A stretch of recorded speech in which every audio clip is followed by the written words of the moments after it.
Floriane va nous parler de son métier de comédienne avec son journal d'une comédienne.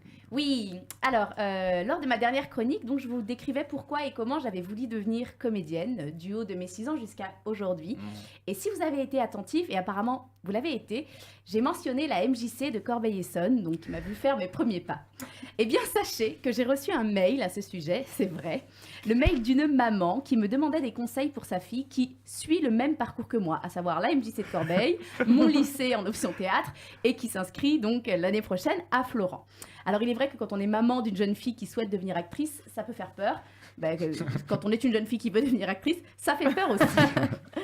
Donc, cette maman me posait beaucoup de questions. Et parmi les questions, il y en a une qui revient souvent, à laquelle je vais tenter de répondre ici. La question, c'est quelle alimentation suivez... Non, pas du tout.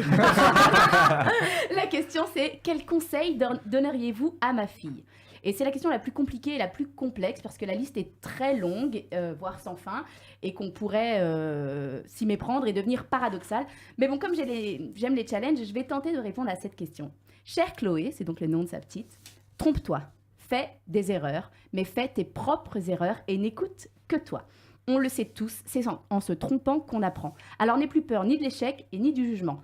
Si vraiment c'est le jugement d'autrui qui te fait peur, dis-toi que quoi que tu fasses, quelqu'un aura quelque chose à redire. Et c'est pas grave, parce que c'est tant mieux. C'est là que l'art va prendre tout son sens. C'est ce qui fait notre monde, les désaccords, les points de vue divergents, les débats, la différence.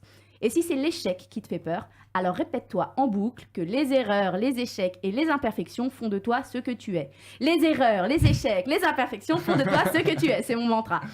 Et afin d'expliquer mon propos, en fait, ce que je veux dire par là, c'est que même si tu crois que c'est une erreur, ça ne doit pas t'arrêter. À partir de ce moment-là, plus rien ne peut t'arrêter. Je vais citer Neil Gaiman qui parle des erreurs bien mieux que moi.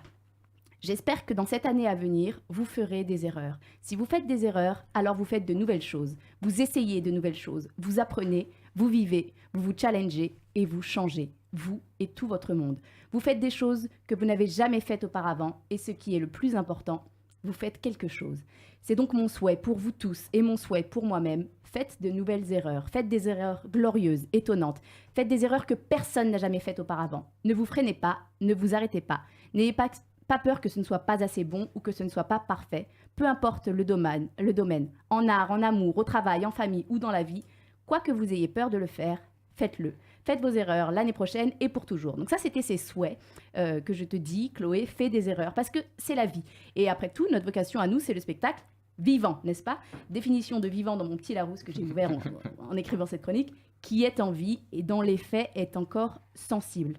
Tout est dit. Accrois ta sensibilité avec les autres, avec toi-même.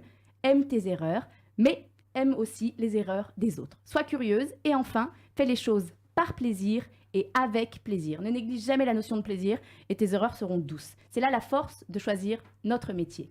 Tu auras bien des désillusions et ton lot de tristesse, mais par-dessus tout, tu auras la chance de faire ce que tu as toujours rêvé de faire. Tu auras la chance de faire quelque chose que tu aimes.